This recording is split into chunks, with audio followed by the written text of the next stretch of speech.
Hello the crypto की समझ के इस एपिसोड में आप सभी का स्वागत है, जहां हम बात करते हैं क्रिप्टो से जुड़ी बड़ी खबरों की। क्रिप्टो मार्केट में हाल ही की गिरावट का शिकार एक और लेंडिंग प्लेटफॉर्म बन गया है।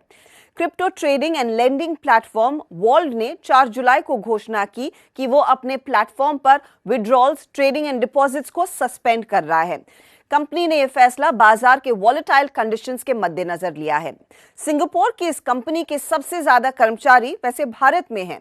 वॉल्ट के सीईओ दर्शन भतीजा ने एक बयान में यह भी कहा कि कुछ बड़े बिजनेस पार्टनर्स की वित्तीय हालत बिगड़ने के बाद वॉल्ट के कारोबार पर असर पड़ा है। साथ ही 12 जून से अब तक ग्राहकों ने वॉल्ट से तकरीबन $198 मिलियन विड्रॉ किए हैं। इस विड्रॉल का सिलसिला टेराफॉर्म लैब्स के यूएसटी स्टेबल कॉइन के कोलैप्स से शुरू हुआ। वॉल्ट ने यह भी हाईलाइट किया है कि वो भारत और सिंगापुर के फाइनेंशियल एंड लीगल एडवाइजर्स के साथ अब रीस्ट्रक्चरिंग ऑप्शंस पर काम कर रहे हैं ताकि वॉल्ट के स्टेक होल्डर्स के इंटरेस्ट सुरक्षित रहें। वहां एफबीआई ने $4 बिलियन वन कॉइन फ्रॉड वाली क्रिप्टो क्वीन को 10 मोस्ट वांटेड फ्यूजिटिव लिस्ट में शामिल किया। 2014 में रूया इग्नतोवा ने वन कॉइन की स्थापना की, जो बिटकॉइन को टक्कर देने के लिए डिजाइन किया गया था। इग्नतोवा ने 3 साल में निवेशकों को चूना लगाया, $4 बिलियन कमाए और फरार हो गई। यूरोपोल ने इन्हें पिछले महीने यूरोप की मोस्ट वांटेड लिस्ट में भी शामिल किया। इस हफ्ते एफबीआई ने इग्नतोवा को टॉप 10 मोस्ट वांटेड फ्यूजिटिव की अपनी सूची में शामिल किया और हवाला दिया कि वो बड़े पैमाने पर फ्रॉड स्कीम को लीड कर रही थी, जिसने दुनिया भर के लाखों निवेशकों को नुकसान पहुंचाया। इन्वेस्टिगेटर्स का कहना यह भी है कि इस बल्गेरियन बेस्ड प्रोजेक्ट में ट्रांजैक्शन को सुरक्षित करने वाली कोई ब्लॉकचेन ही नहीं थी। इन्वेस्टिगेटर्स इस लार्ज स्केल फ्रॉड को एक इंटरनेशनल पिरामिड स्कीम कह रहे हैं। Crypto hedge fund 3 Arrows capital यानी कि 3AC यूएस बैंक्रप्सी कोड के चैप्टर 15 के तहत यूनाइटेड स्टेट्स में लेनदारों से सुरक्षा की मांग कर रहा है। ये कोड विदेशी देनदारों को यूएस एसेट्स को शील्ड करने की अनुमति देता है।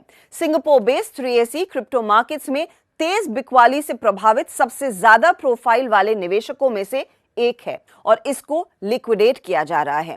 3AC के रिप्रेजेंटेटिव्स ने न्यूयॉर्क के सदर्न डिस्ट्रिक्ट के लिए यूएस बैंक्रप्सी कोर्ट में एक याचिका भी दायर की है। सिंगापुर के फाइनेंशियल रेगुलेटर ने इस पर सीमा से ज्यादा संपत्ति रखने और झूठी जानकारी देने का आरोप लगाया था। क्रिप्टो करेंसी में मंदी पिछले हफ्ते और गहराई और major players liquidation, withdrawal freezes और ट्रेडिंग हॉल्ट्स के शिकार बने हैं।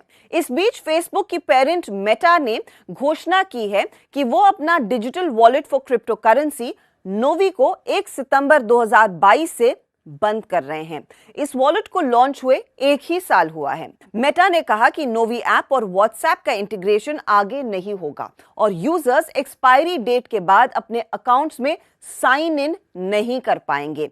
मेटा ने अपने यूजर्स को हिदायत दी है कि वो अपने वॉलेट से पैसे विड्रॉ कर लें।